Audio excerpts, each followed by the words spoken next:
So we have with us Ms. Darshika, Principal Associate, Surana Surana International Attorneys. Ms. Darshika, a Principal Associate at Surana Surana International Attorneys, Chennai, is a qualified and skilled transactional lawyer specializing in commercial laws, corporate laws, and labor laws. With a passion for leadership development, Ms. Darshika seamlessly integrates legal prowess into her professional career. A commitment to cultivating strong leadership attributes is evident through her role as a mentor to a team of young lawyers. Welcome, ma'am. We have Ms Mathivathani RP, Senior Vice President, Guidance, Tamil Nadu. With 11 years of experience in international business development, Mathivathani RP is a driving force for inclusion, education, and gender equality. Leading the Work Lab Cell initiative in Guidance, Tamil Nadu, she focuses on promoting industry and academia collaboration to address talent and skill gaps in the workforce, aligning with the industry's department budget announcement in 2021. Welcome, ma'am.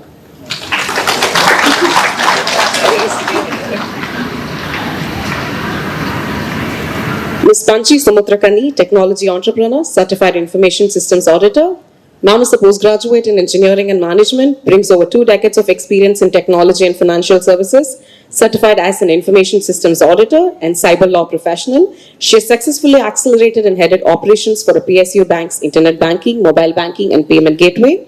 As the founder and Managing Director of YesPanchi Tech Services Private Limited, Panchi is a qualified independent director at the Ministry of Corporate Affairs, India. Thank you for joining us, ma'am. Dr. Anbu Arumugam, Head, Department of Public Administration, Govt Arts and Science College, Nandanam. Dr. Anbu Arumugam, a Senior Assistant Professor, is an assistant academician with over 18 years of teaching, research, and administrative experience. Her research areas include gender equality, social equity, and sustainable development goals. As a UGC NET and Junior Research Fellow, she has garnered recognition for her contributions, presenting her research globally. Welcome, ma'am. So finally, we have Ms Brinda Vasudevan, Consulting Editor, former Executive Editor, Fortune India. With postgraduate degrees in English and Women's Studies, Brinda Vasudevan is a distinguished media professional with close to 3 decades of experience. As the former Executive Editor of Fortune India, Brinda brings a wealth of expertise in content strategy across platforms. Her knack for storytelling and editorial excellence has made her a force to be reckoned with in the media landscape. Welcome, ma'am. So I know I've done my fair share of introduction. It would be nice if you all could add on a little bit to it. Maybe you could talk about your recent accomplishments in your field. Good morning, everyone. Thank you, ma'am, for the humble introduction earlier. Firstly, I wish all the wonderful women out there a happy Women's Day, celebrating and empowering womanhood not just for a day but every day. Just to add on to what I actually do as a lawyer, I am a corporate lawyer. I do not come from the conventional lawyers who go to courts every day. I am that lawyer who drafts business transactions, structures business transactions, negotiates business transactions, and finally settles disputes between parties with respect to that business transactions. So I do not come from that conventional segment where we go to courts every day, argue before judges. Yes, we do exist. So this is a brief profile of what I do in my day-to-day activities in my professional career. Coming to a question of recent achievements, I come from Surana Surana International Attorneys. I started off as a junior associate there. Now I've come to the stage of a principal associate. Sitting here amongst this distinguished panelists at this age, I am the youngest in the panel. I would take this as my achievement because I have butterflies. I was telling my co-panelists and my other colleagues here that it's not just butterflies, I have a zoo in my stomach. So this would be my achievement, my graph from a junior associate to a principal associate. Thank you. Good morning, everyone. I'm Dr. Anbu Arumugam. Let me get to it. My recent accomplishment would be continuing to play drums. A passion which I developed in my 10th grade, shouldn't stop when you're studying. Hobbies and passion define your personality. Your accomplishments carry along. So I think to have your identity and keep it growing is very good. I've started picking up my cricket too. So we were just talking about it. I practice with my buddies in the weekends now. I hope to like develop a good game. I know I'm still young. You can't claim to be the youngest. You know, we are going to steal that away from you. And I'm a UPSC mentor and a competitive exam professional. So I'm working with the government of Tamil Nadu and several academies in the city, helping aspirants shape their competitive exam dreams. I'm also working with UPSC Delhi. So that is something which I can add on today. So thank you very much and really happy to be here.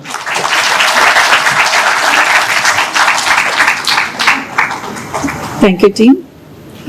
I am usually a studious first bench student in school days, college days, everywhere.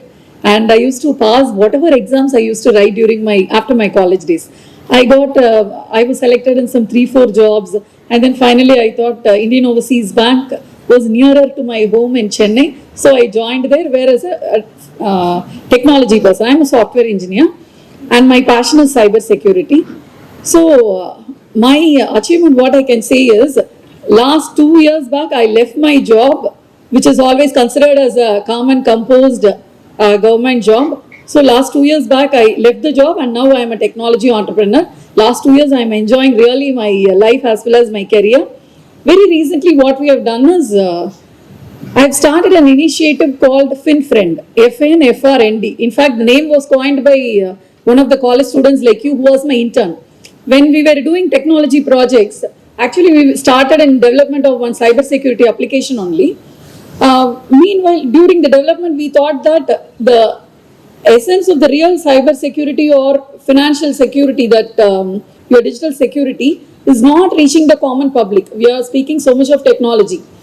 So what we did was, FinFriend will be a public awareness program, or to start with, we have done a website. Shortly we will be launching it, where we will be advising the common public what all to do and what all not to do.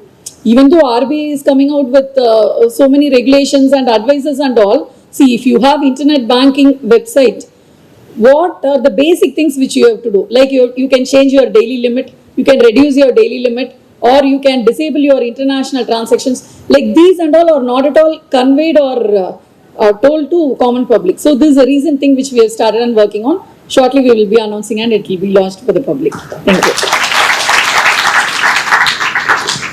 So my recent accomplishment would be to realize that I've been accomplishing things.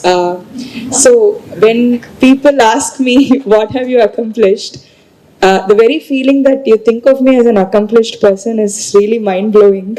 When I was approached for the speaker panelist, just a month ago, we did a similar women empowerment panel at Global Investors Meet, hosted by the Tamil Nadu government.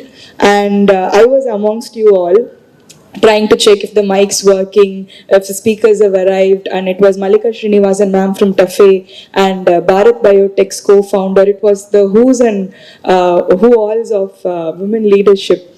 And when the college approached me for speakers and panelists, I wanted to ask, okay, so who do you want me to talk to? And then they told, no, we want you as the panelist. I was like, okay, so there's some level of accomplishment I've done in my field.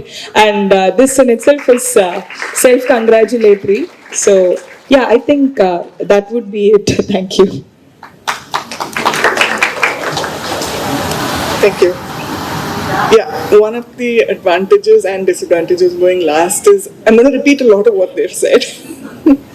But yeah, I'm going to repeat what Panchi said. One of my biggest accomplishments in recent years has been setting up on my own. Like I left well-established brands, some of India's biggest brands in media, and I'm doing stuff on my own right now, which is very interesting, very challenging, setting up training programs for journalists, setting up content strategy for other companies. So yeah, and like Mathivathani just said, this is an accomplishment too, being here. So yes, thank you very much for having me. So ideally, the first question when we prepared, I got a bunch of questions received. The first question was, what are the challenges you face in your work field? So I was just thinking, if it was a bunch of men sitting in this panel, the first question would not be, what are the challenges you face in your work field? So I really struck that question down. I didn't want to start with challenges, but yes, we do face challenges. We are getting there at the end of this session. So I thought it would be nice to start with accomplishments, and next we'll move on to women empowerment. If you could share your personal experience, or is there anything that made you think about women empowerment in the first place? So what is an incident or moment that made you think about women empowerment? For me, it started off from home. I come from a huge family. My grandmother ensured that both the sons and the daughters were equally educated. She believed that it's the daughters should be able to stand for themselves, should be financially independent, and there should not be a stage where they would be dependent on somebody for their own financial needs. So she used to keep telling us that whatever it is, you have to study, you got to have that degree, you got to work, you got to have those financial independence. So it all started, the seed started off from there for me. My aunts are more educated, they're more professionally qualified. So it was my grandmother. I think it's all started off from me, from my home. And now again, I'm in an organization where the women folk are more than the men folk. There's no disparity between the two there. So I think it's a full circle for me. My home and my office, I've seen that the women have always taken the forefront there. So it started off from there. For me, I think I'll go back to my parents. My parents are no more, and it's been a while. My father was actually illiterate, so he didn't know to read or write. So on the one end. On the other end of the spectrum, I'm a third generation teacher. Both my maternal grandparents were school teachers. My mother was a school teacher and a lawyer. She did her law in the Madras Law College at that time, in the evening college. So unfortunately, she didn't practice. I wish she had. And then my father was a politician from the state. So the legacy was a very different legacy that I carried forward. But the emphasis was on to be you. What do you have to offer? My parents put me in the best of schools. I studied in Rosary. I studied in Etharaj in Chennai. But they just paved the way, and they wanted us to figure out what it is that you were able to come up with. So we didn't have any issues in the family with regard to profession or career. It was like, can you achieve? Can you have a dream? Can you actually work towards it? Can you actually plan a career? These were the challenges that were thrown at us. So me and my brother. So gender was not an issue. So even if I wanted to foray into politics, I think my parents would have been very happy. I think they wouldn't have been happy, but yeah. But I guess that was the freedom that we had. Most of our discussions in the household used to surround around current affairs and, what is happening in the society. These were the things that we were exposed to early on. So women empowerment, my mother was the symbol on Women's Day. I mean, I do definitely miss her a lot, but she was the epitome of, empowerment for me. So coming from such a strong household, I think it kind of eventually was easier. But yes.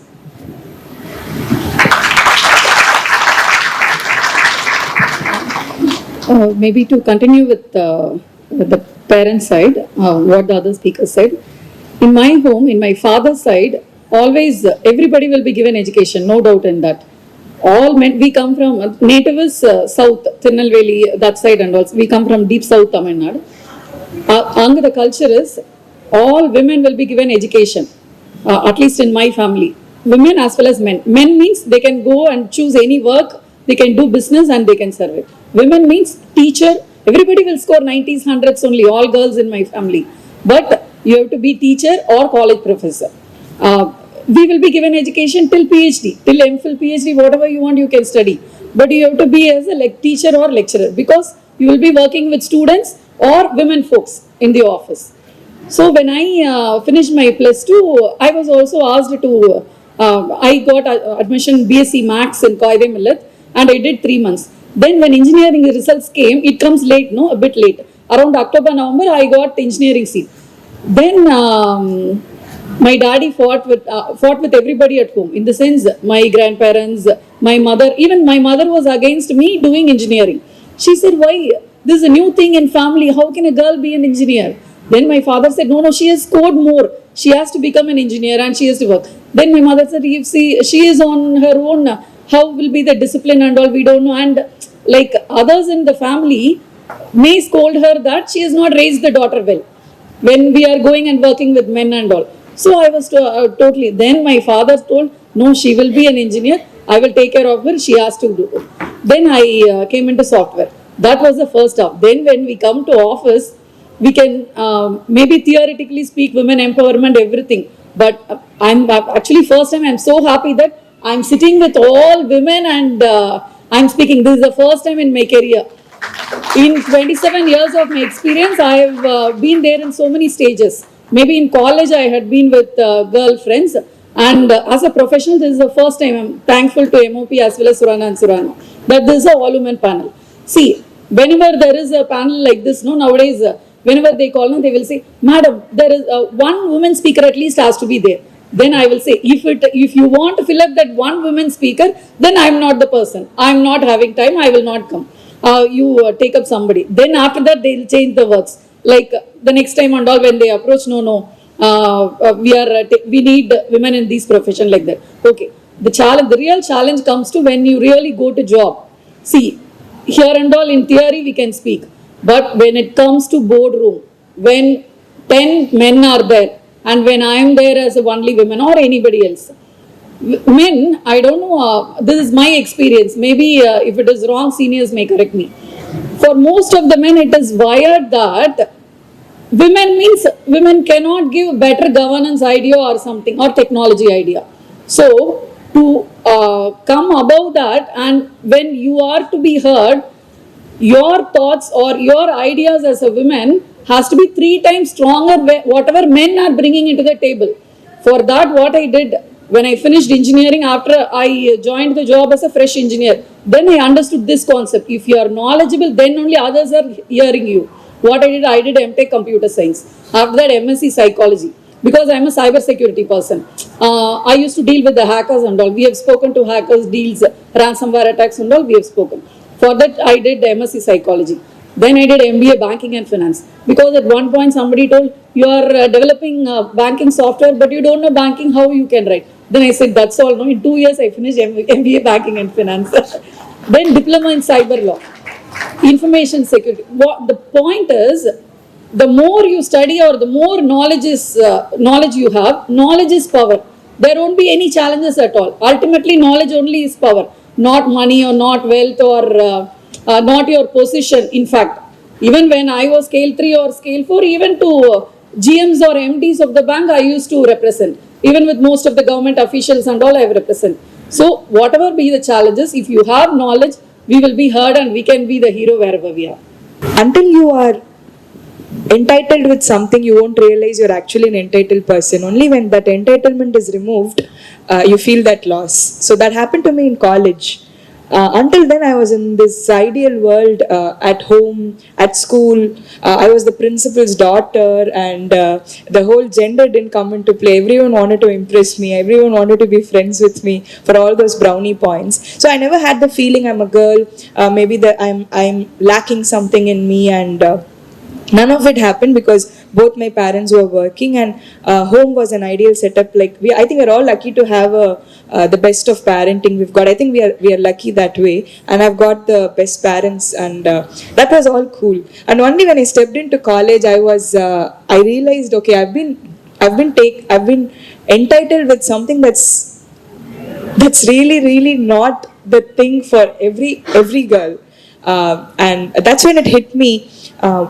What just happened? I was this, blue-eyed baby, and right now I'm being not allowed in the basketball court. I was not allowed to sit and watch a men's football game. I was not allowed to canteen without my dupatta. I was asked to, put my hair into a plate. What went wrong? What am I missing? And then from that time, I was this uncomfortable person in the room, making everybody uncomfortable, asking all sorts of questions that made everyone squirm in their seats. And since then, it's been a fun ride. I really love annoying people, asking the questions that people don't really ask because of, there's a beautiful word in Tamil, Sabai Nagarigam. being politically correct. I never wanted to be that person. And this whole empowerment for women, I am not really a person who celebrate Women's Day, Valentine's Day, any other day. But then one minister surprisingly told me, we want all of these women CXO summit, one woman in a panel, tokenism, until those things are not needed at all. So I really do all of this so that someday my dream comes true. We don't really have to talk about it in a hall. It's just in the DNA of everything and whatever we do. So college was my eureka moment, but in the reverse, right, where I was happy and that eureka moment made me feel a bit depressed. Yeah, I am really thankful for the college experience I had. Otherwise, I would have been in my own bubble and complaining about what have I been missing. But once the college experience hit me, I realized I've been blessed with a lot of things which I think I really have to champion, and I have to keep telling every single woman, every single girl, every single male who I come across, to help them realize men, women, cis, trans, gender fluid, they're all human beings with equal amount of flaws, equal amount of greediness, equal amount of being miserable, wanting to be recognized, wanting to gain some identity, having their own agency. So just because they are from a different gender or from a different background, you should not treat them differently. And also in terms of in terms of saying what we want to do, we should never be ashamed of it. If you want the job, you should tell that out loud. I need that job. It's the definitions that make us with low self-esteem. When I say I want to get this project, the definitions used in college or corporate would be: she's being very greedy, she's being very schemy, she's being very bossy. But when a man asks for the same, he's very ambitious, he's got a grand vision, he's such a go-getter. I mean, come on.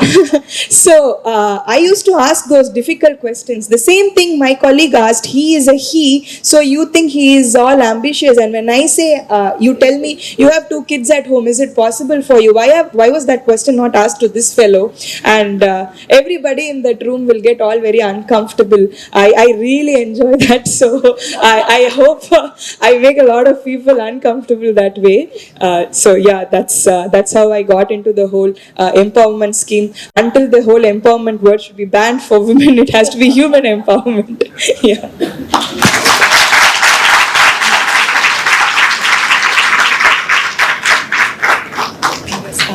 Asking uncomfortable questions. I hope, I wish you had thought to become a journalist.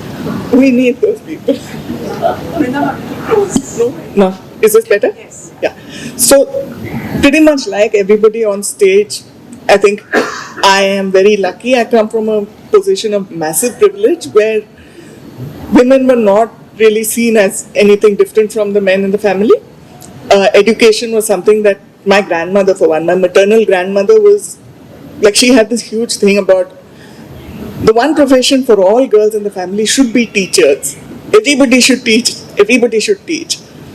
But her thing was education. And she also made it very clear to all of us that she did not have that privilege. She was married away when she was 13. She did not have the whole thing of being able to go to school after that, of learning. She read a lot, but she did not have a formal education.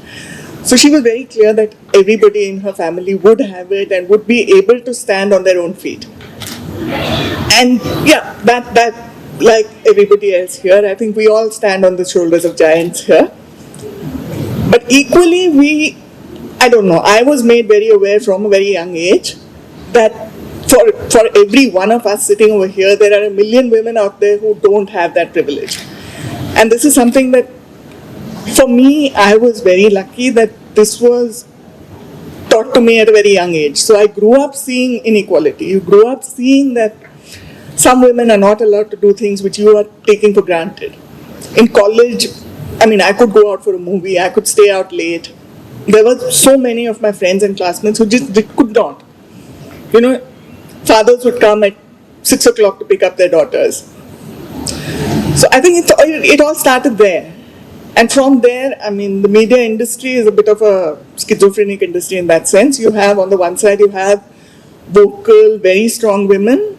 And on the other side, you have those people who are just not heard, who are still in the industry, who cannot be heard because there are, like she said, there are so many men shouting over you.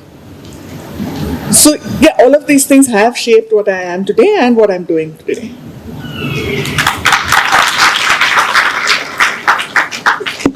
So I think we all spoke about empowerment. To me, it's about the choices a woman can make. Yes. So I learned it from my mother, who's a lawyer by profession, but she doesn't practice anymore. So she's a passionate cook right now who packs breakfast and lunch for me.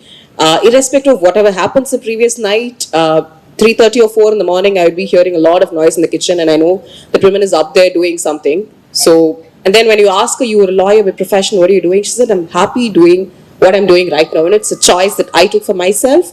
So that's about women empowerment. I mean, we have the choice to do what we want to do or what we can do. Yes, nobody's stopping us. So, adding on to this question, before we move on to a couple of intense questions, do you want to talk about our sources of inspiration? You know, anybody who's personally inspired you with respect to your career? I think for me, inspiration comes from any person.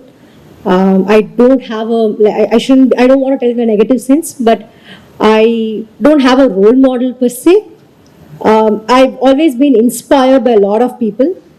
Incidentally, Anbu ma'am introduced 2 of her students this morning, out of which one works in the evening, studies in the morning. So if you're able to, so that took me, like I did not have that requirement of juggling work and education, but to see youngsters who are able to juggle both, like they are able to work because they have some financial constraints or family requirements. At the same time, they have a passion for studying. They want to get a degree. They want to be, they want to acquire that subject knowledge that they want to. So people like these actually inspire me. I wasn't able to do it, but I should be able to do it. I should be able to juggle both or juggle multiple things. It's not just them. From an young age, I used to be fascinated by those street vendors, by the maths they do. I was like, how are they able to calculate it without a calculator, without those plus and minuses, subtraction, borrowings, all of that. So I used to be fascinated by them. I used to tell my mommy, see, they're doing it very quick. How do they do it? They don't have any education per se. So it's their interest, it's their passion that I have to earn, that it made them realize that this is an essential skill for them to do their quick math. So it has come from that for me. So from an young age, I've always liked those, maybe want to take those from them, be it starting from street vendors to Virat Kohli, who is a fitness freak for me. So it has always been different people from different segments who have inspired me, like, okay, I should also be able to do, they're able to do it, maybe I should also be able to do it. So it all started off from there for me, and I think I'd want to give that to everyone, that everybody inspires us in some way or the other. It just takes an eye to catch what they're doing and how you would want to imbibe that in your day-to-day activities. Thank you. Thank you so much for mentioning my boys. 2 of them turned up today. I think we expected 20.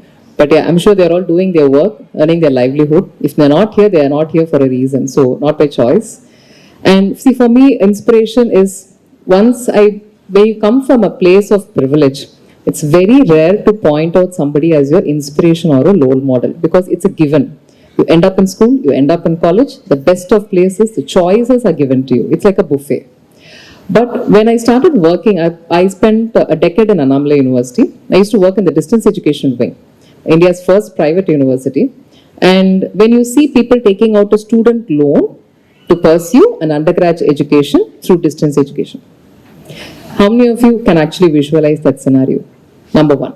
Number 2, those 12 years changed the outlook towards education for me, We take education for granted, but when you see them, you learn a lesson. Like what Darshika said now, you take stories, inspirations from everyday people that you meet. If you can be empathetic and sensitive to pick up the threads, then it's good. My entire inspiration comes from 2 institutions. One is Presidency College, one is Nandanam Arts College. Both are governmental institutions. My boys are my inspiration. I am unmarried, happily unmarried, okay, no issues. And single, not a mother. But my boys are my students. I don't call them my students. They are my boys. There are boys and there are my boys. Okay, that's about it. And they inspire me to get better and better. We work like mentor and mentees. I'm not a head of the department. Whatever the invitation says, that's a day job. That's what I get paid for. But in reality, we have a relationship that goes beyond being, the description of the job.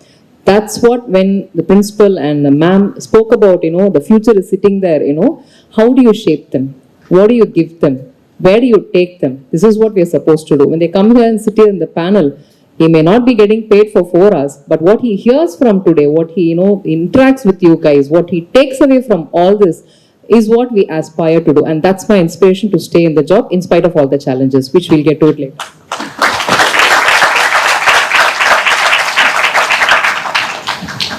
Per se, I never thought I have to be like them, I have to be like this person and all.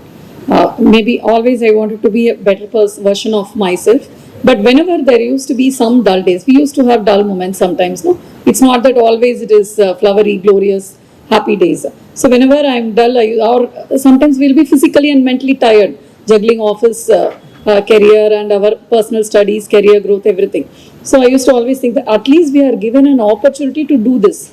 In many of the households, either it could be small girls or boys, they are not even given an opportunity to study itself. So when God has given the opportunity and the education to us, we have to utilize that to the fullest. Like that I used to think. So I used to always think that maybe the blue collar workers, like we are not struggling to that level, no? So always I used to think them as role models or inspiration whenever during my dull moments to at least pep up myself.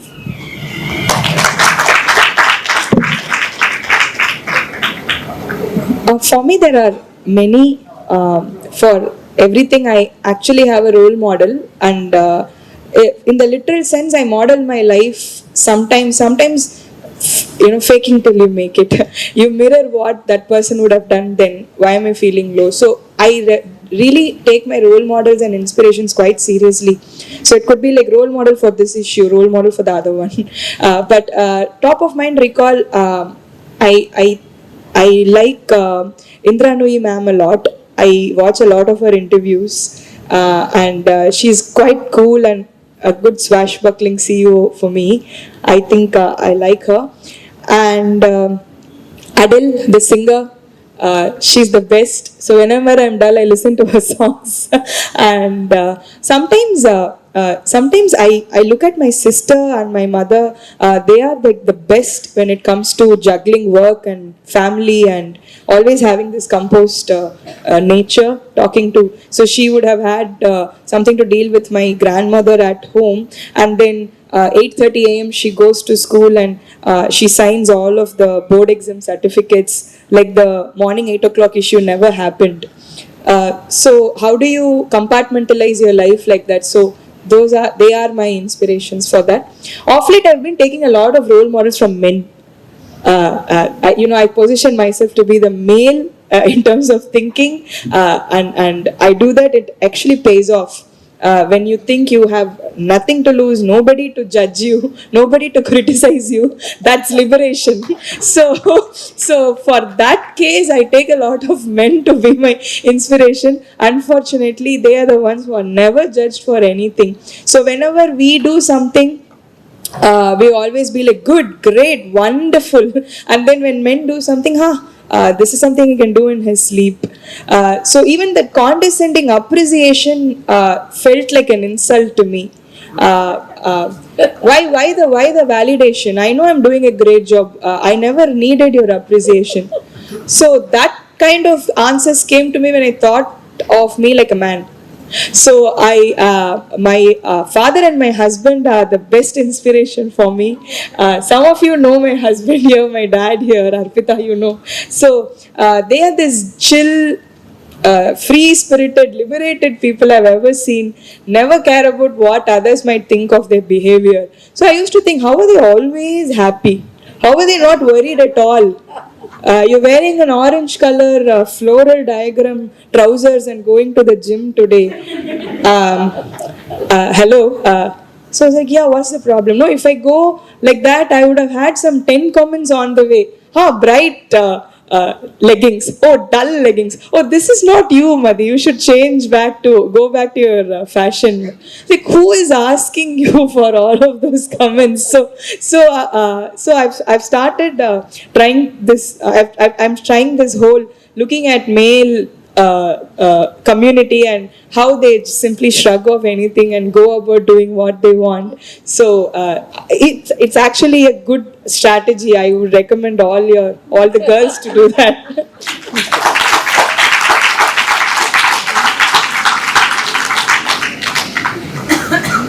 So yeah, role models outside of family, I repeat what many of them have said, that you learn from people around you all the time. I mean, right now, today, my greatest inspiration, I think, is Dr. Anbu. She was talking about playing the drums and how she learned how to play it, like, when she was in college or something. So I'm like majorly inspired. Like, what the hell? Why didn't I do that? So yeah, I mean, we learn from people around us all the time. That said, I have been, my profession, my learning, my college, I've been very fortunate to meet some extremely inspiring women specifically. I had in college I met and spent like more than an hour with Mahashweta Devi, who is a Bengali writer, who was a feminist writer long before anybody in India knew what feminist was. I mean, since then feminist became a good term, now it's a curse word, but she was that. She embodied that. She spoke about downtrodden women, she spoke for women all the time. She was a massive, serious inspiration. She couldn't speak a word of English. She would speak Bengali. I could barely speak Hindi, but we managed. We spoke for an hour and I came away from there seriously saying, that is someone I want to be like. Much later, I met the Tamil writer Bama, who again showed me how women can get through some seriously abusive relationships, backgrounds, to come out to be fantastic writers, great people, personalities. So these are just two random names I picked up, but yeah, like they say, we learn from everybody around us.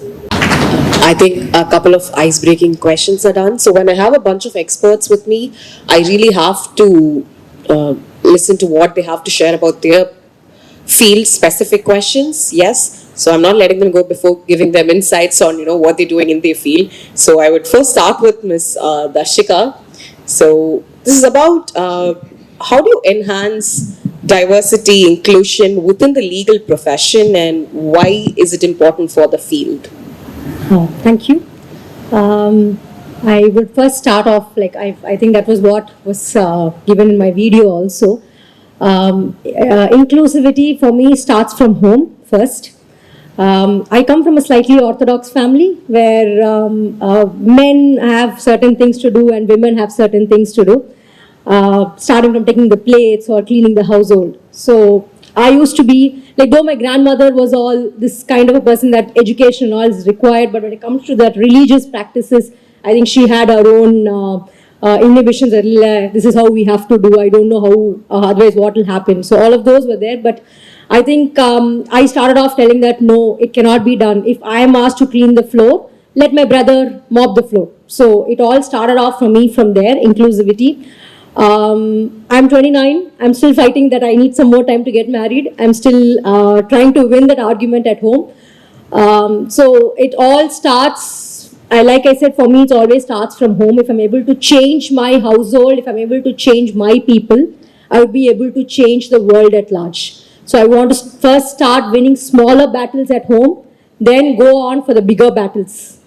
When it comes to legal profession, I think inclusivity and diversity is it's not just a moral imperative.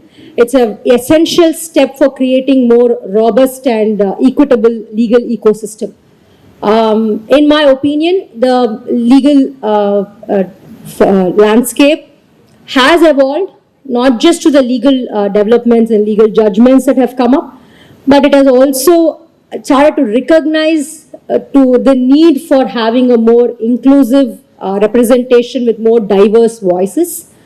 The whole idea of inclusivity and diversity. It resonates the fundamental principles of our Indian Constitution, which talks about equality, fraternity, and social justice to all its citizens. But the legal profession, just like other profession, has its own challenges in putting all of these practices into play. Maybe few things here and there can be the start to include that. There has been a betterment from how it was earlier. Now we see a lot of women lawyers coming up. We see more women law students. When I joined, my class had more women, girl students more than the boy students. So the graph has changed from how it was in 90s, 60s, 70s, 80s to what it is now. But there is still a better way to go. There's still a longer way to go. Maybe a few practices. We start off with equal opportunities. Let's create an equal opportunity when there is recruitment, when there is promotions, when there's professional growth. We have equal opportunities and there's no gender as such. Start educating students. I think it all starts from the grassroots, like how homes. I think schools and colleges also play a very important role. I think younger graduates in the field should go out and talk as to what all opportunities they have and how they can start creating the difference in removing these so-called gender inequalities which still are prevalent in most parts of the country. Maybe organizations can have audits being conducted. They can see if their policies are gender inclusive or it has those equal opportunities that is being created. Get expert opinions. See where you can tinker your policies. See where you can make those improvisations to ensure, because there's always room for improvement. So bring on masters from the trade who would be able to help you do that, because there's always evolving field. Though there are some legal provisions which say that equal pay for equal work.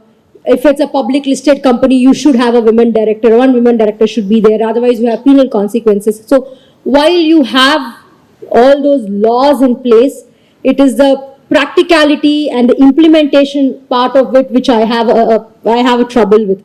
I don't see many organizations following it. I don't see many associations or many households not being able to do it. Because for me, in the end, it all narrows down to the point of whether you have the mindset to have that gender neutrality or inclusivity or diversity in your, be it your household or be it your organization. So I think if you are able to change the mindset of people that, hey, it's no longer the old times. It's not that men can only do this, women can only do that. It's that we can all do everything together. Maybe women can do better. If you are able to change the mindset and if you are able to start from an young age, I think it would yield better results and better organizations and better productivity and in the end, better ecosystem as such. Ma'am, if you could also add on to something with the abundant information that's available online. So how does one seek the right information? So this is a very good question. Right to information is a fundamental right actually.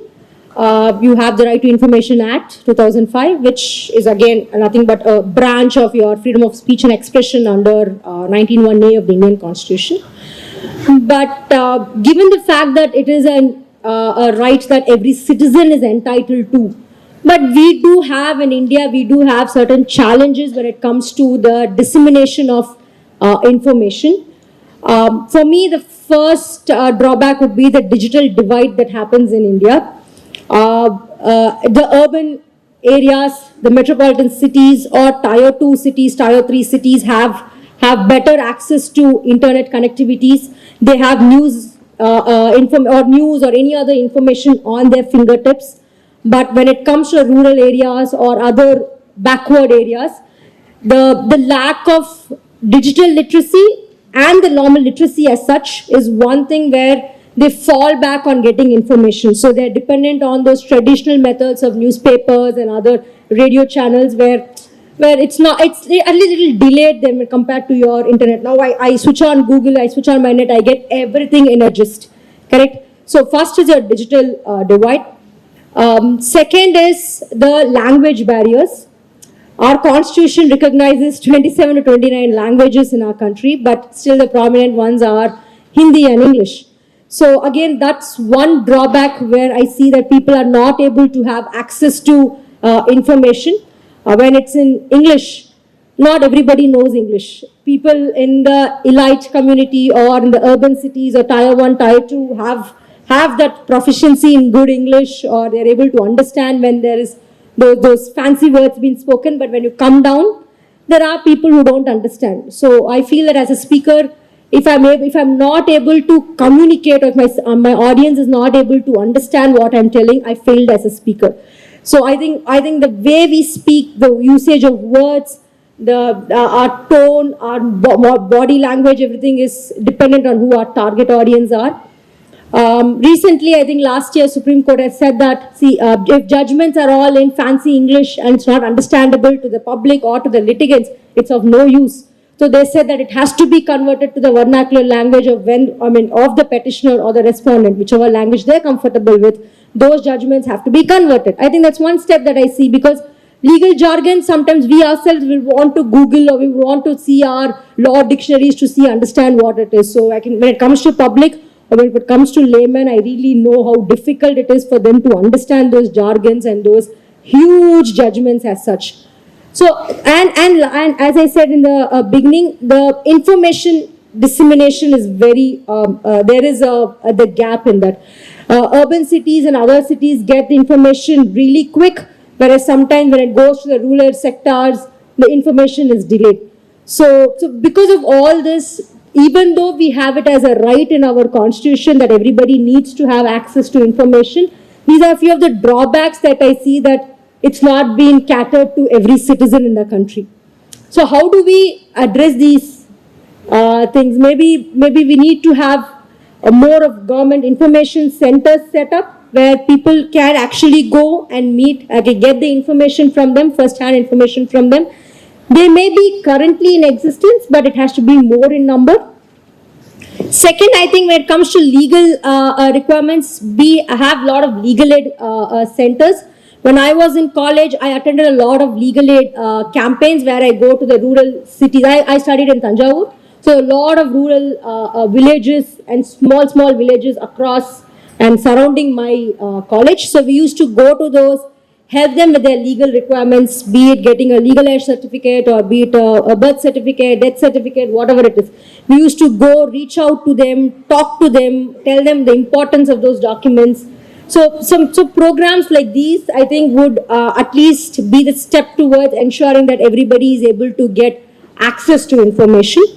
And RTI, like I think most of us will be knowing, is a tool for us to get information from the public. It is the one for anything, even if you want to fight a battle against the government actions, or you want to fight a battle for your own personal rights. I think information is the base for which you get it.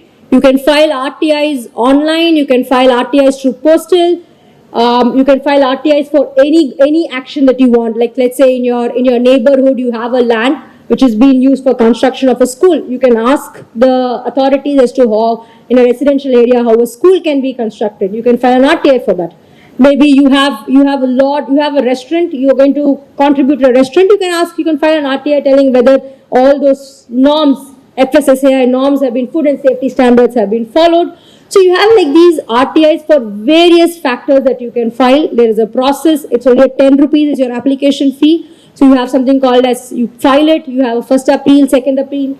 So there is a process. We do have our own loopholes, but at least you have a mechanism at which you can file an RTI. You don't need to have online. You can even go and file a postal, then go to your nearest post office and still file an RTI application. So all of these are some of the tools which I think we have to educate people to ensure that they are also able to get access to that information, because in the end, information is required for your day-to-day activities as well as for your legal requirements. Thank you.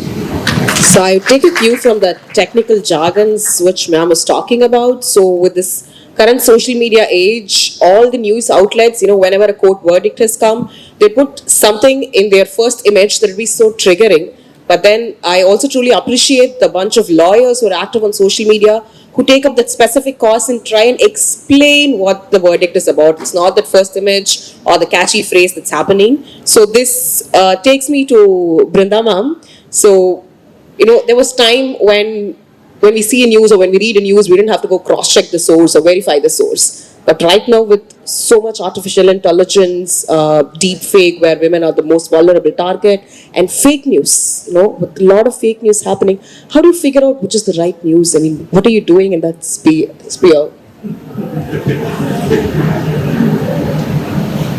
I wish we had a nice answer to that one, but right now we're figuring things out as we go. I mean, like you said, once upon a time we were all readers of news. We would or viewers of news. The news would come on your newspaper, you read it, you say, okay, this happened, wonderful, or terrible, whatever. You watch it on TV, again, you get the news, you believe it, you move on. With social media particularly, and I blame social media a lot, it's a great tool for women particularly to be heard. You don't need a platform other than social media, which is there for free. You can talk in any language, you get your voice across. Equally, it is disruptive, it is destructive, because a lot of fake news comes there. I mean, you were talking about lawyers who go out and try to explain what the headlines say. The problem is, how much do you trust those lawyers?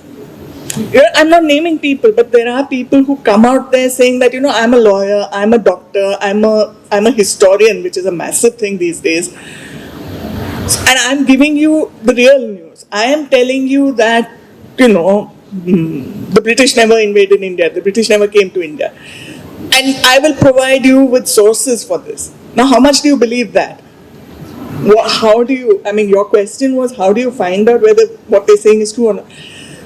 Unfortunately, over the past 15 years or so, we have become consumers of media. We are no longer readers or viewers. We are consumers. So you have to do what a consumer does. I think the lawyers here will tell us, let the buyer beware is a thing. It has to happen now as consumers of news also. So what do? You go to alternate sources, you read multiple sources, and you try and read sources that are clearly not confirming your biases, because that is a massive thing, right? Because if let's say I am a left, liberal, feminist, whatever, I'm going to follow only those sources. So anything they say, I'm going to say, yeah, that's true. I have to come out of that and say that, okay, stop looking at these things, look across, read other news sources, look at names of the authors, see if they have political agendas, if they have business agendas. Reports are a problem. It's not just news. Your reports, your cigarette smoking is injurious to health. Who did those studies? Who's paying for them? Ultimately, this comes down to, I'm a business journalist. I've been a business journalist for like 20 odd years. You follow the money. Once you know who's paying for it, you know whether to believe it or not. But this is way too much work. I want to read the news and I want to get on with my life. So what do I do? Really very little. You have to read more than one source. You have to look at who's writing it. One thing which we are fortunate, technology seems to be coming to our aid, even as it's killing us. There are software products which are being now tweaked so that people like us can use it. I think academia has it already. There are those things like Turnitin which let you find plagiarism in copy. They have tweaked that to find whether this has been used, this has been written using ChatGPT, or there is something called Zero GPT, if I remember right, which actually you can run a story through that to say, has this been written by ChatGPT or has a person actually written it? So yeah, there is some amount of technology that can help. But ultimately, I'm sorry, there is no nice answer to this. We don't know. Since we've touched technology, I think, Panchi, this question is to you. So as an expert in fintech, what are the emerging trends that you see shaping the future of financial technology, and how do you see women actively participating in this? See, in fintech, sometime back till around 5 years or 10 years back, we had financial technology, or finance means only normal banking, general banking, internet banking, those things. But nowadays, fintech has gone long way. It has come a long way. Now you have something called as BNPL. I don't know how many of you have learnt about the name BNPL. Buy now, pay later. This is not only our credit card. You have simple, lazy pay, like those apps which you are having, no? So that is also there. And not only these things, you have nowadays open banking. See, all these days for all the banks or any finance company, the customer data was their prime key thing. They will not reveal the customer information to others. But nowadays there is centralized KYC. You have CKYC. And then apart from that, nowadays you have open banking also.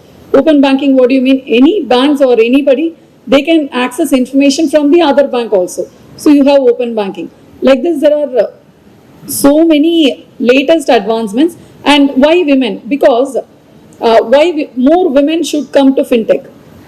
Honestly, we have more common sense and more practical knowledge in which is more required for fintech industry. See, whenever there is a business need, any application has to be written to that business need. For example, if you are accessing a Swiggy app or your Dunzo app, then there how the button has to be placed, the usability, the user interface, the efficient UI system. And for these things, please believe me, women will do better than men in these areas, in business analysis. So since this is not a technology audience, I feel that you have to come into more of fintech. And see, when you speak about fintech, when you want to come into fintech industry, you need not be a technical person, or you need not be a programmer also. As such, you can come, and the target should not be to work in the customer service or the BPO level itself. You have to grow up to leadership level. So there is a lot of scope, and fintech is a major industry which is having highest CAGR also. The growth of the industry is so high in fintech only. So please, all of you, come to fintech. It is a very interesting industry to work. So ma'am's speaking about leadership and asking women to come to fintech. So I think the right person here, Madhi ma'am, this question is to you. So you work day in and day out, bridging the gap, with the skill gap, or making the students industry ready. So, I mean, what do we do to enable our students to be industry ready or take up, leadership roles so they can probably end up, taking up the financial technology as well? So I work with the industries department in bringing industry and academia in the state together. So if you take Tamil Nadu as a standalone country, let's say we are country outside of India, we are 46th in GDP, and we have the highest number of factories. We have the highest number of educational institutions in the state. Women PhD researchers are more than men PhD researchers, apparently. In the factory floor, we have about 41.8% women. When you take all of the women factory floor workers across India, 41.8 are in Tamil Nadu. So we don't really boast a lot as a state. So these are some of the statistics that go unnoticed. But when you look at other developed states in India, the distributed growth in Tamil Nadu is phenomenal. And the level of commitment that the parents generally in South India show for education, that's 3-4 European countries put together. The kind of investments parents make for our children's education. So instead of looking at how to take leadership roles from all of the industrial stakeholder consultations that we have been doing, the one thing that the students can take back home is be a leader in whatever you do. Don't wait for the leadership role to come to you. If you've been assigned with a factory floor work in assembling a 6E phone case properly, I think you should excel in that. Instead of waiting for someone to give you work on a strategy document, I think we should be proactive and be that enthusiastic person to strategize the way you want to assemble those pieces together. Every production house, every industry, every tech company is looking to save money on training. How do they get industry ready students, and how do we deploy them from day one? Those are the students who are high in demand. We call that the SKE factor: skills, knowledge, and emotional intelligence. So these three things in a student are extremely important. I think if the academia can focus on improving the SKE components, that would just be it. For example, education should be equal. There's no two ways about it. How is the quality of education? That's questionable at its best. Access to high quality education is still a dream. Very quickly, I'll tell you an example. I got 4 students to work on a project at Guidance Tamil Nadu. They are from a high profile college. I don't want to name it. So what happened? All of the departments in our office gave them a presentation about what we do, and the students had the freedom to pick which department they want to do internship for. I was not for it. I said, I'm never going to do this. Let them study about our office. Let them study about what each one of us do. Let them find what they want to do and come to me. I'm not going to sell my department to them so that they will get an internship. So this is one scenario. Scenario B, we go to a government aided college in Tirunelveli, and we did a speech like this, and I just gave my mail ID on the presentation, and I asked them how many of you would like to do internship with me. I never expected a single mail from the students. The next day morning, I just landed and I checked my phone. I got some 35 mails from 35 different people coming up with strategies and ideas and asking for a internship. I'm like, they are the least exposed but most deserving candidates. I would rather spend my time with students like them and helping them come up and be on par with the urban students who wants to sit in a hall and, yeah, department 1, okay, this is not my cup of tea. And then this doesn't speak to me, ma'am. The job's not very satisfying. I mean, the access to education and opportunities, that's so underestimated by one set of students, and there are students out there craving and desperate to get an opportunity to prove themselves. So I think whatever we do has to be towards bridging that gap. It's not a matter of lack of skill or talent. It's about lack of opportunities. It's about lack of information. It's about the lack of skills that will enable the students to make informed decision making, self-actualization, self-awareness. These are still a distant dream for about 90% of our students. So any curriculum reform that we have taken as a statewide initiative, we have had our challenges in the beginning. First, to get the academia realize, this is imperative. The first sign of reluctance came from the faculty, which we never really anticipated. So I think we always should have an open mindset. And the one thing that Gen Z got it right of all of the entitlements they've been bestowed with is treating every person equally in terms of gender or background. You bully them, you like them, they do it at their own will, not doing the due diligence of who this person is or what gender they belong to. So I think you regularize that, you formalize that in the curriculum. and certain words here that are being spoken about inclusivity, inspiration, drawing inspirations from everyday life. You can't put a measure or you can't embed that in the curriculum. So we call it the 21st century skills, and through Nan Mudalvan we've been trying to do that with students. But that's actually not enough. It has to come from the academia. I think colleges have a huge role in sensitizing students what they are entitled with and how to use that to your talent and not really take it for granted in this context. But when you put me out of this and take me to a college in Tiruvarur or Tanjavur, I'll be like, you've got nothing to lose, kids. Please come to Chennai.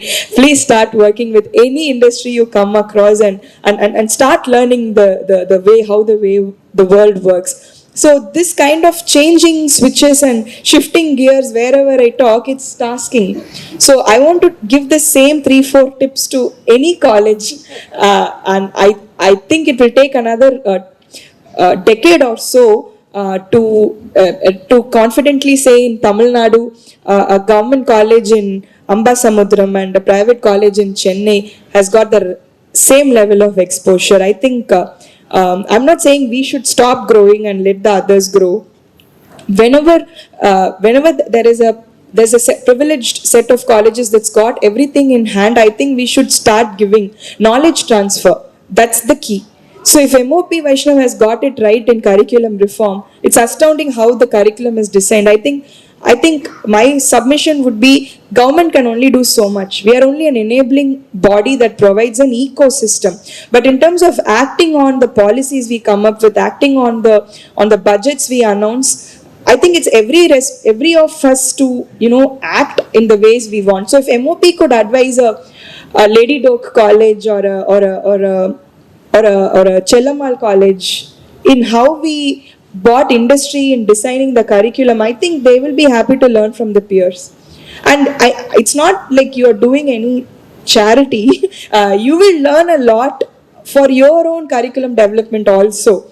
You will also learn, there's immense opportunities in this space. Curriculum reform, that in itself is a separate thesis we could all do, particularly for a state like Tamil Nadu, where growth, access and opportunities are extremely interlinked.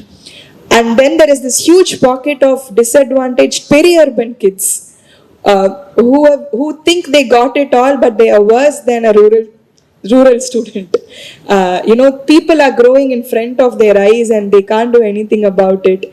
And the same kid will order something in Swiggy, and another kid who delivers that is also of the same age. It's a matter of bridging those gaps, and as simple as it sounds, I think we should learn from each other. And for the students, college can only do you so much. Government and parents can only give you so much. I think you should not really rest right now. Now is never the moment to just relax, and whatever internships come your way, whatever small time projects come your way, I think you should just grab it. It's a killer world out there. There's about 1,000 applications we get in a day for 10 scholarships. That gives 35,000 rupees a year. That's the status, and you've all been blessed with good education. I think you should just capitalize on that and get on with your desires. And in terms of curriculum reform, I will share something to the department where we are looking at a government-led knowledge transfer between colleges to colleges. So we'll be happy to have MOP on board. So we've addressed big words, skill gap, entrepreneurship and all of that. But this brings me down to the most basic question. I'll take a moment to address the question of inspiration and role models here. So as a 10-year-old, if you'd asked me, I would have said it's my father. He still is. But when you ask me right now, I would say it's my students. So they've been inspiring me so much enough that this is my last month in MOP. I've dropped my papers. So I'm moving on to practice a full-time course in psychology. So where the students, I see them very sensitive in the right sense. They're emotionally aware. So every single student that approaches me, I wish I would be able to give them a better answer. So they know when they're hurt, they know when a word affects them. So they're not going to sit simply and, take whatever the teacher says. So landscape has been changing so much. So this brings me to Anbu ma'am. So we strike down all the questions which was for Anbu ma'am with respect to research and everything. So ma'am, being a counselor and a UPSC mentor, I thought I have to take her opinion on this. So with a lot of information bombardment that's happening and, information overload, the students they're sensitive, they're overwhelmed with, a lot of information. So, how do you deal with them? How do you counsel or, and also you could address, you were talking about more women approaching you for the, for your counseling. So you could also talk about that as well. Yeah, I'm really, really happy Nivea asked me this question. I think they touched upon specializations with regard to each one's experience and work. As a teacher, we are the bridge. All these kids, whoever they're talking about, they have to cross us and enter the real world. However intense or competitive or fun it is, you want to make it to be. When you address students, the most important thing is to be a little bit more sensitive. You can't be, I'm a public administration teacher, I've done this, I've done that. No way. Once you enter a classroom, I don't know if the kid has had a breakfast. I don't know if the boy has seen a murder or, has had some clash in the bus or has had some issue in the train when he comes. I can't simply classify them because of the privileged background that I come from. I have to be empathetic and sensitive and address them. The only thing I hate is when they enter the classroom without saying good morning. Habits make what you are eventually in life, So that's the only thing. You can ask my boys, they're right there. Two of them are there, Shan and Murugadas are there. If they don't say good morning, they're made to stand outside. If they come late, I don't care. You come. You just come, join the lecture. If the class is good enough, they will be there. If the lecture is good enough, they will be there. How many ever hours you want to engage them. And if you're not good enough, that space is not good enough for anybody. No matter if it's Harvard, Yale. Yale is being brought down big time now because of his, racist past and colonial past, imperialistic past.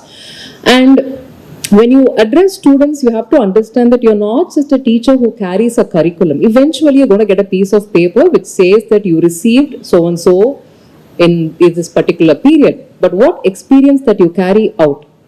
You come to a classroom, you want them to be happy. You want them to be there mentally, not just physically. You want them to have some kind of a connect to the teacher than the subject. Because, I'm sure you've seen the movie 3, so there's a very joking tuition scene actually that comes like, why you scored so much very high in physics? Why go to tuition, sir? Not the tuition teacher, but his girlfriend was there in the tuition. So you ought to have some kind of a connect, emotion. Even Nivea was talking about the fact that, I'm going to put in my papers now, I'm going to leave now. I saw a few girls in the audience like, clapping and, just connecting with you. That's the connect that you need to have with students. It's not about how good enough you are. It's not enough to take ownership of the institution. You ought to take ownership for the people who are there, the stakeholders. They are the ones who make the institution what you are. It's not the number of laurels that you can actually have on your shelf. But if a student goes out and when the NAC committee comes, when an NIRF comes, and when an email goes out to their Dropbox and they're able to write something nice about your institution, there you go, you've done your job. That's what you really, really want. If you're going to be insensitive and, cover yourself with the fact that, I'm here to deliver, marks-oriented approach, I am not for it as a teacher. I was a very average student. My CV may not say that. Okay? My marks, if you want to look at my marks and categorize me as a student, I was a very, very average student. I scraped through my college. I scraped through my school. I have no qualms in saying that today I mentor people for UPSC. As a mentor, you don't teach. You travel with them. As teachers, we are companions. We are not family. We are not friends. We are not your boyfriends. We are not your girlfriends. We can never be that. But what we can be is above all this. Mata, Pita, Guru, Devam. That's the order, It's kind of stuck with me because you develop a good relationship with them. They want to come back and tell you, I did this. They want to come back and tell you, I didn't do this. I couldn't get through. That's fine.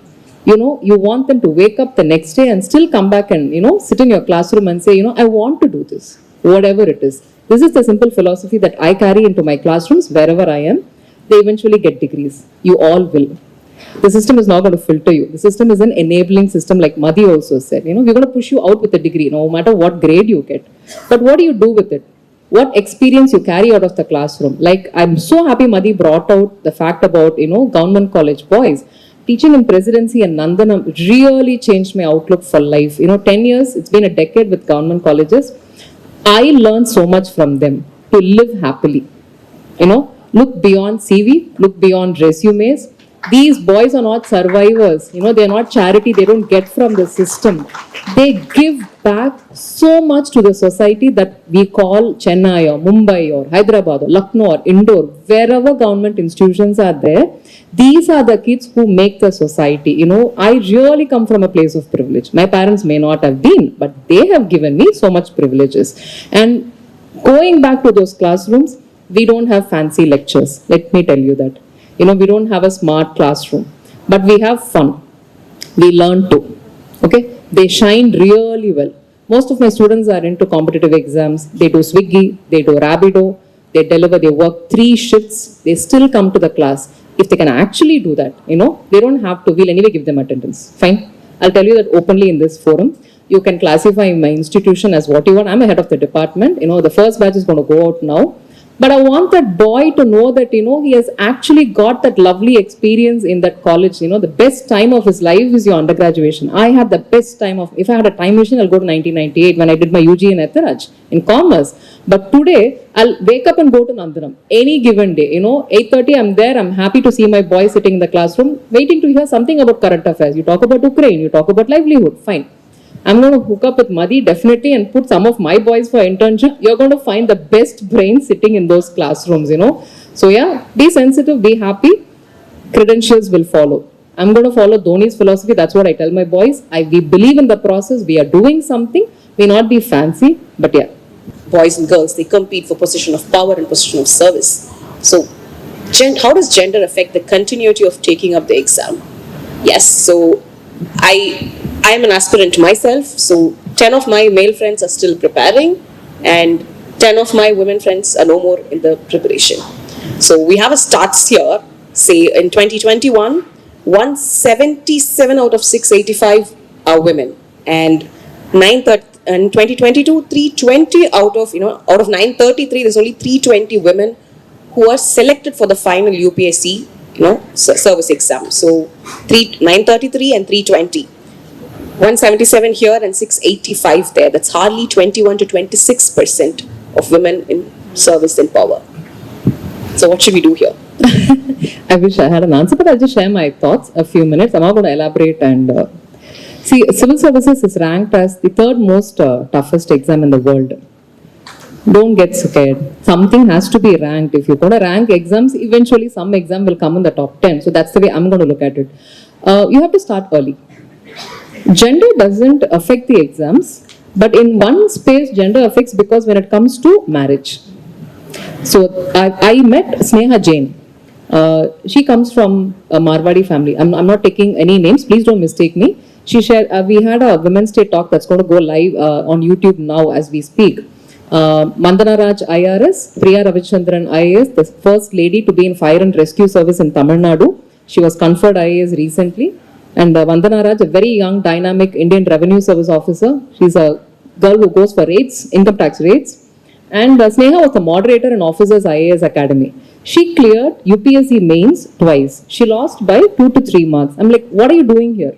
We should be calling you for events in our college. You should have been an officer. She said, no, I had to get married. But she didn't complain about the family or anybody.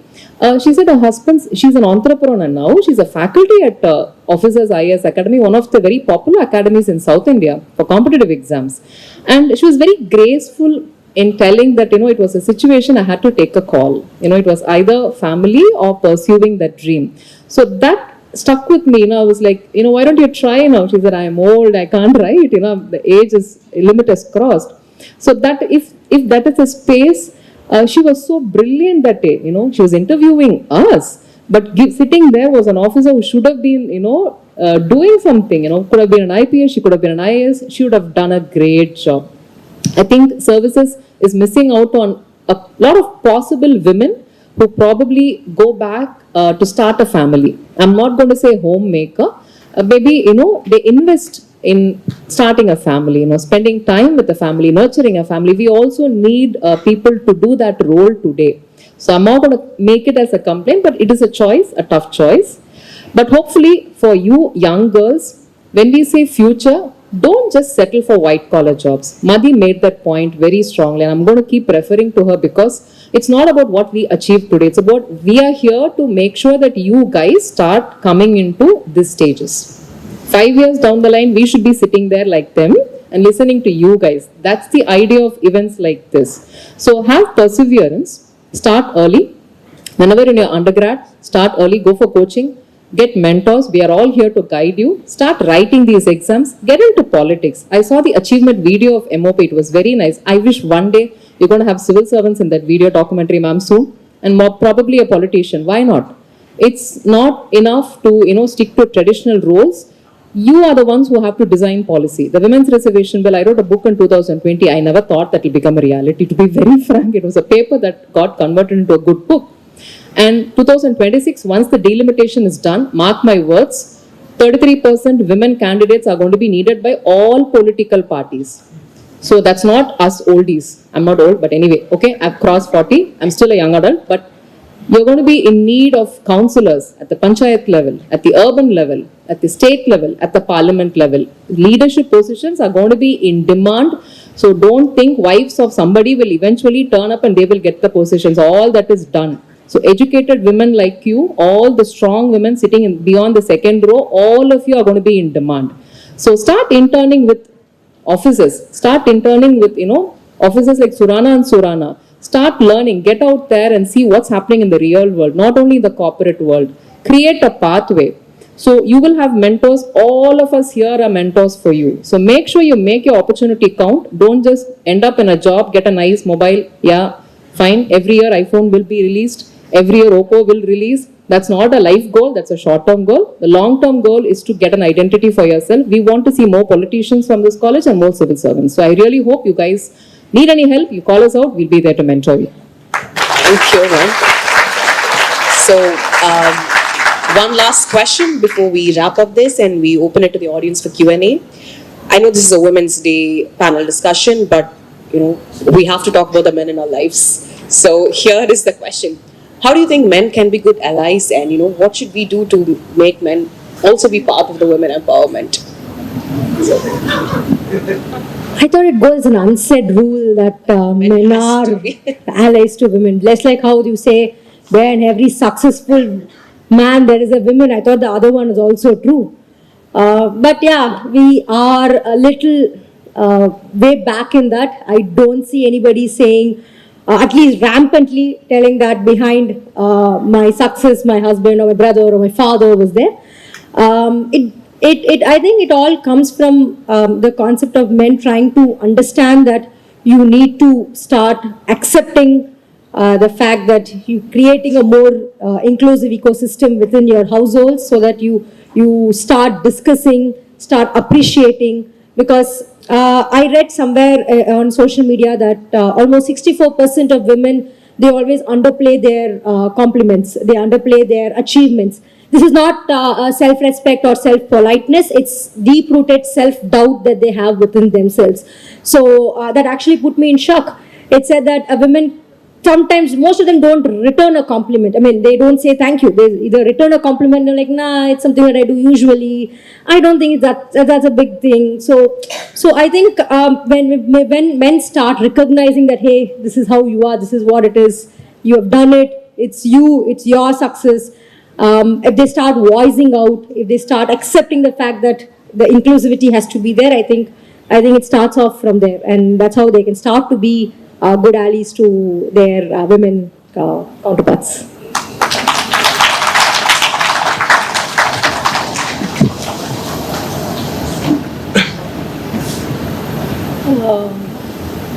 See, how I would say is, when you are working in your office as a team in your career, the junior, even though if it is senior in age by you, and if he is a man, when he is comfortable of having a woman boss, hope you understand, a woman boss leading a team of men, and they have to be comfortable.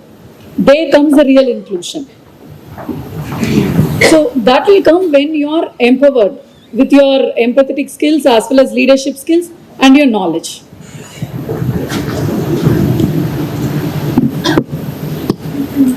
See, men, women, you have allies, you have enemies.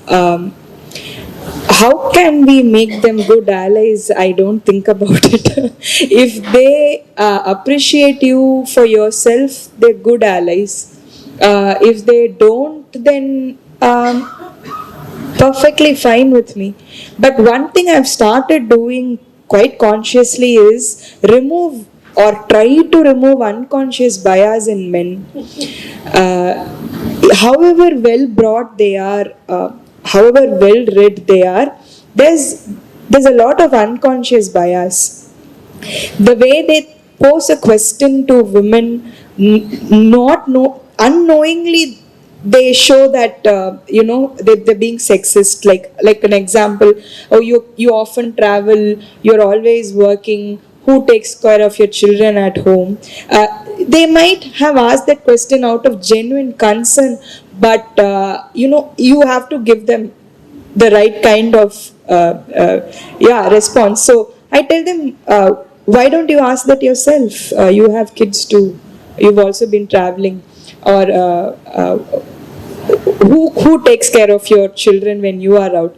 Obviously my wife. So why the obviously there, and why do I have to make special arrangements? And then certain women tell me, you're very lucky, your support system is great. I made my support system to work for me.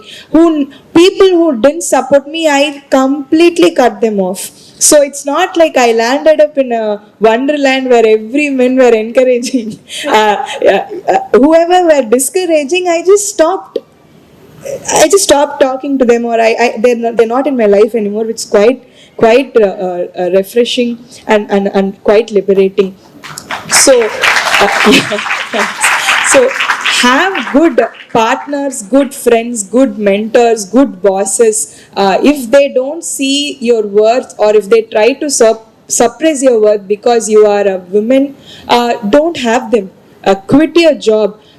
The job and the organization needs you more than you need them. Trust me, from a human resources perspective, it's a very costly affair to let go of a good resource because of discrimination, be it gender or economic background. So you are needed to this world more than the world needs. What did I say?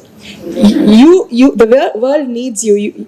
You should be in that area where you get to choose what you want, which friend you want, to what level of intimacy, how you want to talk to them, where you want to go. It's your world. If they are not coming your way, they are not your allies at all. Very simple logic. They don't accept you for what you are, they're not your allies. And I don't like to make them work around. I don't do that. That's a waste of time, energy, and space for me. Yeah.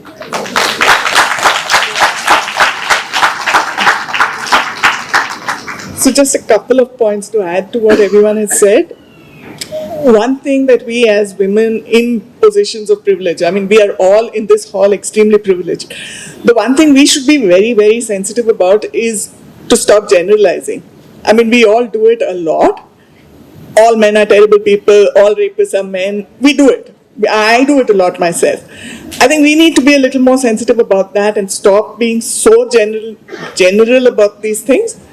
Equally, as Madhi just said, you don't have to apologize for being. I mean, you are what you are. The second thing, because I am where I am, clear communication. To tell people that, look, I don't appreciate what you're doing. You need to learn that I'm coming from this space. This is why what you're saying may offend me or may offend somebody else. I think those two are just two more things to add to what everyone else has been saying.